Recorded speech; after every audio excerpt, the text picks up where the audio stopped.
Welcome to Inspirational Journeys, everyone. My name is Ann Harrison, and today I have the pleasure of speaking with Brian Livingston, who has written a book about hiking in the woods. Welcome to the show, Brian. Good morning. Thank you for having me. Good morning to you too. And so why don't you introduce yourself a little bit to the listeners and the viewers out there? All right. My name is Brian Livingston. I was born and raised in Marietta, Georgia. I went to Clemson University where I got my BA in history. After that, I took a year. During that year, I sort of traveled a little bit, and then most notably thru-hiked the Appalachian Trail. That was 2013. 3 weeks after finishing the trail, I started law school at Washington and Lee University. While there, I met my wife. I got my JD, got my dog, Maddux. And then since then, I moved to South Carolina, practiced law for about 5.5 years. I was a prosecutor for a couple of years and then a civil litigator for a couple of years. During all of that time, more or less, I was writing my book, The Habits of Squirrels, which ties back to the Appalachian Trail, heavily based on that. And then just recently, I stepped away from the law to focus on writing full time and then sort of plan my next step in life. So you talk about your dog Maddux. Is he a pet dog or is he a service? He's a pet. Yeah, just named okay. after the old Braves pitcher from Greg Maddux. Yeah. Yeah. I'm a Georgia native too. I live in a little town called Rochelle, about 3 hours south of Atlanta. But I have lived in the Atlanta area and I've lived in Marietta. So it's all Braves country. Oh yeah, definitely. But I love my country living there. Yeah. I'm not gonna lie. City living, and I've even lived in Athens. City living's too noisy. So what caught my interest here? Did you hike the entire Appalachian Trail or just parts of it? The entire, yes, ma'am. From Atlanta to Maine? Yes. Wow. Yeah. I've heard that's some rough terrain. Yeah, it's a lot of fun. There's definitely the dark days where you're just sort of climbing or walking, but yeah, it was a really, really enjoyable, really big experience. And then obviously I wrote a book about it, so I'm a little partial to it, but one of my favorite things to think about and sort of dwell on. Wow. And then you get the climate change as you go up too. So what inspired you to become a writer? It dates pretty far back. Honestly, it was something simple. Just in fourth grade, my teacher liked, I think, maybe 2 consecutive of my writing assignments and said that I should be a writer. And it's just one of those things you hear early enough that it's like, okay, well, I could do that. That seems fun. And, I always like praise. And so, that always stuck with me. Obviously put it on the back burner for a while as I pursued law and other interests, but it just always stuck with me as something that maybe I could handle. Wow. So, and hiking, I'm sure hiking the Appalachian Trail helped you. That was your research for that, right? Yeah, sort of living in the role for a while. And, it's such a big transformative experience, and it's such a step outside of the norm that a lot of people don't experience. That it's a natural thing to write about, which that's why there's thousands of memoirs about through hiking it. Yeah, I've heard that. And what is it? A Walk in the Woods? Yeah, I love A Walk in the Woods. Yep. I've got to read that. And I'm going to recommend for those of you who like reading travel books, or, well, not necessarily like travel brochure type, but a personal travel accounts, I'm going to recommend A Walk in the Woods. And I'm going to actually go find it and read it myself. But so why don't let's talk about your writing process. Did you outline the book, or did you like write as you went, or how did that work? I'm fairly certain that I did it pretty much the hardest way possible. You pantsed it. I pantsed it, and then I pantsed it for about 25,000 words on another hiking novel, but like from a different aspect, not following Gabe Jenkins. And then I realized that I hated that, and so I ditched that, just more or less hit delete on it, and then started on this novel. Over the course of several sort of rough pantsing revisions, got to about 100,000 words. And then I did the smart thing and I went and like I read Stephen King's book on writing, and I got a book called The Story Grid, which also had a podcast which sort of breaks Yeah. every scene down into, 5 elements, and then breaks the story down into like a very big structure. And I was left with the task of sort of taking the big mess that I had created and sort of, legoing it into a story, some sort of cognizant, recognizable story that made sense and flowed. So I think my process had the worst of both worlds, because I had to deal with the pantsing it and venturing it off into darkness, and then going back and sort of outlining something that already existed. Mm. Yeah, I've heard the story. I was subscribed to it for a while with Tim Grawl and oh Yeah, my gosh, I can't remember the editor's name right off the top of my John head. Coyne. Yeah, Sean Coyne, that's right. Because Sean Coyne actually created the story grid method. It basically rips your story apart. I don't know that I would go into that intense. I'm actually developing a method of my own, but I've read the snowflake method and some other things too. So Yeah, but there's a lot out there. And then Dan Harmon, who wrote Community and Rick and Morty, he has the story Circle, which I looked at a ooh, little bit as well. that sounds intriguing.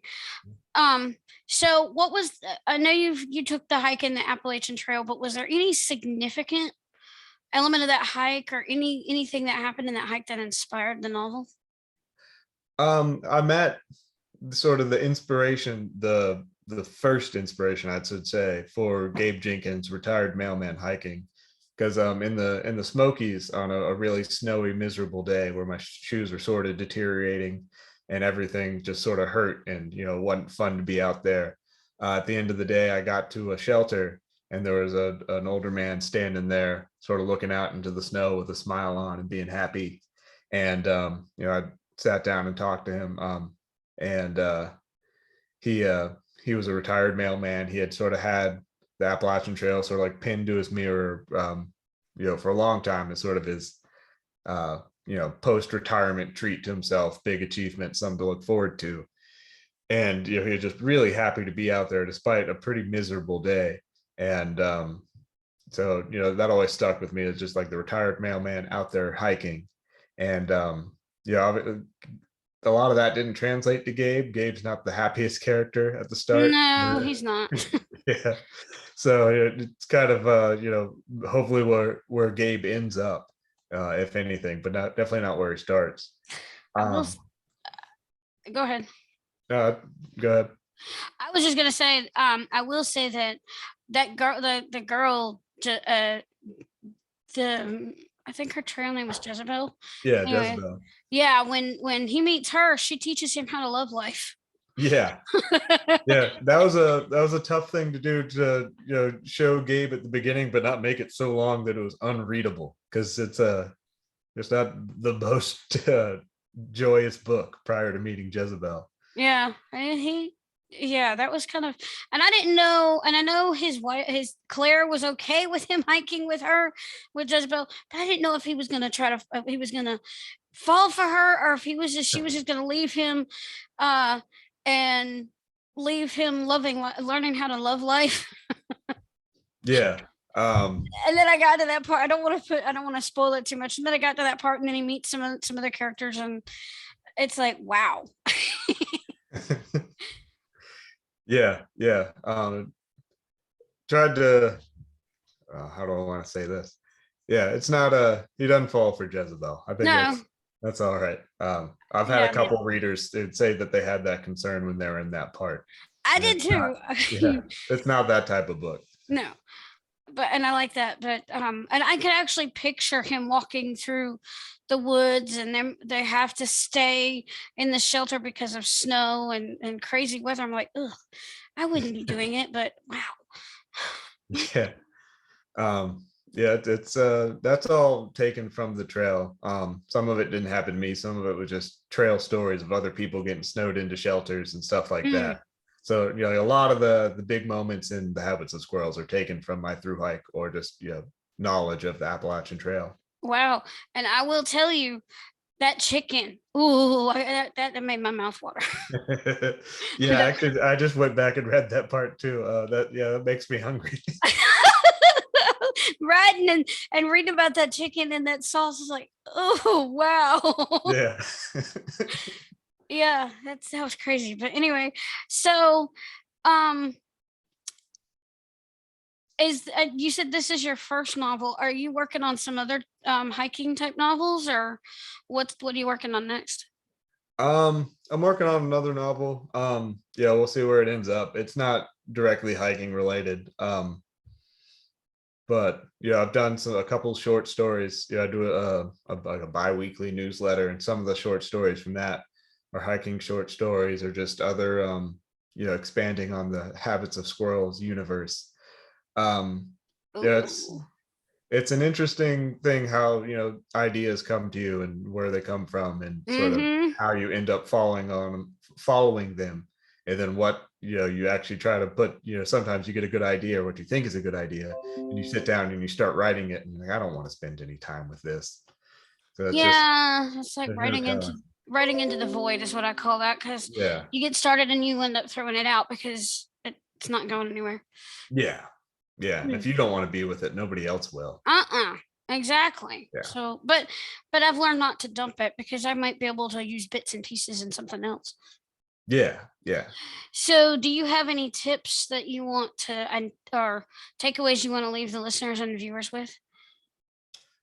Um, Yeah, like I said, the first 25,000 words I wrote were more or less wrong, and didn't end up directly in the story. I took some of the incidents and stuff, just the sort of the perseverance of writing and understand. I think I was listening. You had an editor on your podcast a couple weeks ago, maybe, Hmm. who talked about letting the story tell itself, and if you end up writing the book that you thought you were going to write, you've probably written the wrong book. Right. Everything changed between when I started putting fingertips to keyboard and the end of, Gabe changed, his son changed, his wife changed, the roles of all that. So just, yeah, that's sort of the danger of outlining, is having it all sort of rigidly put down and not letting sort of the story breathe and take on its own life, Right. and being willing to sort of spin your wheels, just trying to find what's out there and what's actually real and what you're looking for and where the story wants to go. And I always say, listen to your characters. Yeah. Well, let them tell the story. Oh yeah.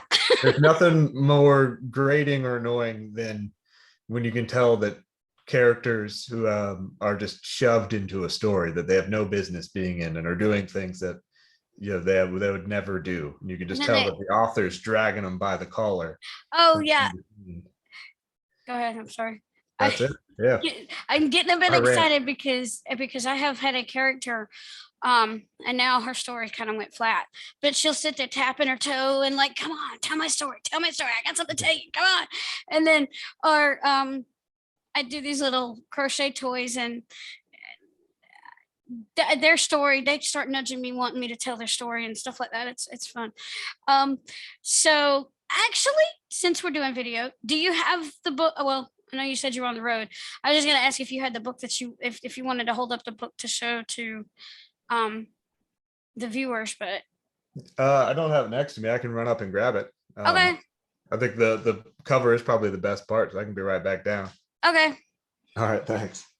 So while we're waiting for Brian to come back, I do want to remind you that today is the start or the kickoff of Camp NaNoWriMo, National Novel Writing Month, has their July camp session. So I want to encourage you that if you have not written or you have not started writing your story, you have a story idea and you want to get it down, but you don't want to try to push the 50,000 word um, challenge in November and you want to set your own goal, now's the time to do it. I encourage you to do that.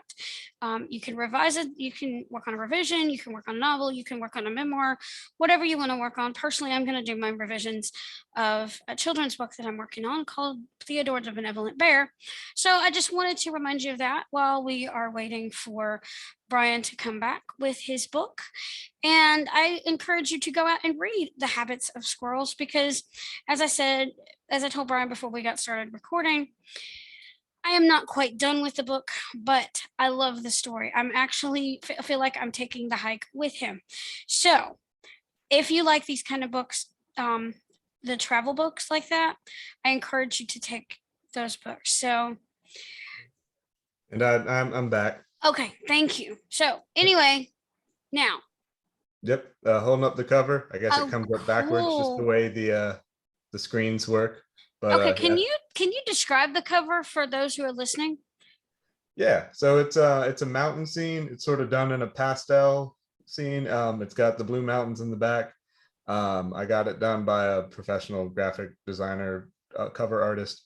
And the cool thing about my favorite thing about it is the blue mountains in the background are sort of a homage to the old Hobbit cover with the mountains going on, and then you can see a little trail going up over the hill. Oh, wow.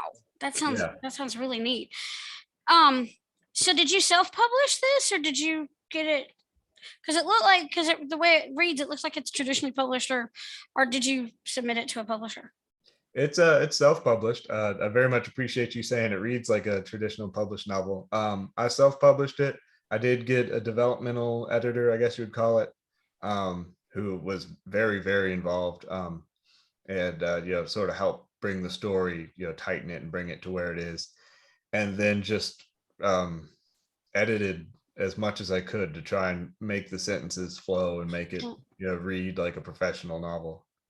As an editor, I guess you say a content editor in training myself, because I'm working with a couple people to learn the ropes of content editing, and I did take a editing and proofreading course with for the Chicago Manual of Style, and I will say that your editor is very familiar with Chicago Manual of Style because of the way the ellipses were spaced and everything like that. I know Yeah. that's editor talk, but yeah. And then a couple writing classes during law school that followed the Chicago Manual, and then something else that's very close to it. Oh But yeah, I at first it's hard. It was hard to get used to the way Chicago does things, but I didn't like it at first. But I'm getting used to it. yeah, well, I never love learning more grammar and punctuation. It's not what brings me to the keyboard. So I resisted it, but they were right, and it's good that it's in there now. Yeah, it is good because I mean, and I struggled with part of it myself, but now I'm glad I took it, and I'm subscribed to Chicago, so that way when I'm editing and I'm not a copy editor, but when I see some things that need to be changed according to Chicago Manual Style rules, and if I'm not sure what the rule is, then I can go. I've got the lesson sheet that I created a lesson sheet so that I could look at what sections go with what lessons of the course, and I can go and look at certain things, and Chicago leads you to other related material online. So I just go look it up according to section such and such and such and such. I do this, this, and this in the Yeah, comments. yeah, that's So, nice to have. you That know, speeds the process up. oh yeah, it does. And it's easy to research. So for those of you listening and viewing, for those writers, we did get we did get a bit of the editing talk in, but it's all part of the process. Yeah. So where can people find you online? I am on Instagram. That is at Brian Livingston Books. I'm on Twitter at Livingston Books. And then I am on Facebook at author Brian Livingston. I have a website, brianlivingstonbooks.com. And then my books available pretty much anywhere online where books are sold, including my website. And then indiebound.org, Amazon, Barnes and Noble, all the big guys. Cool. So now, and this was inspired by another podcast that I listened to. So do you have a call to action that you want to leave the listeners and viewers with? It can be a challenge, it can be a resource, whatever. Just a final Just this is a writing podcast for the most part, isn't it? yeah, for the most part. Get out and write. Sit down and write. It's the toughest part for me about writing every day is sitting down and actually doing it and stopping, checking my email and all the social media. So just make that path between I like to write first thing in the morning. That path between you and your pillow and the keyboard as short as possible. Just wake up, make your coffee, and start writing. As soon as you start adding other steps to that, that's just another chance to derail your writing process. So Yes. that's what I struggle with. That's what I Me worked too. on this morning and yesterday. So that'll be my call to action. Oh no, because I know, and I appreciate that because honestly, I have 1,000 other things to do. I'm editing a couple. I'm going to start editing some things. I'm working with an author friend and then a publisher. I'm editing stuff. So I'm like, I got to get my writing in too. Yeah, yeah. I so understand that struggle. So many hours in the day, and then so many times that you can get yourself motivated to sit down and do what can be a pretty tedious task. So we challenge you today to go out there and read to get inspired, write something inspiring, and share your creation with the world. For when you've touched one life, you've touched thousands. Thanks for joining us on Inspirational Journeys. And thank you, Brian, for being my special guest this week. And remember, your story matters. Have a blessed day, everyone.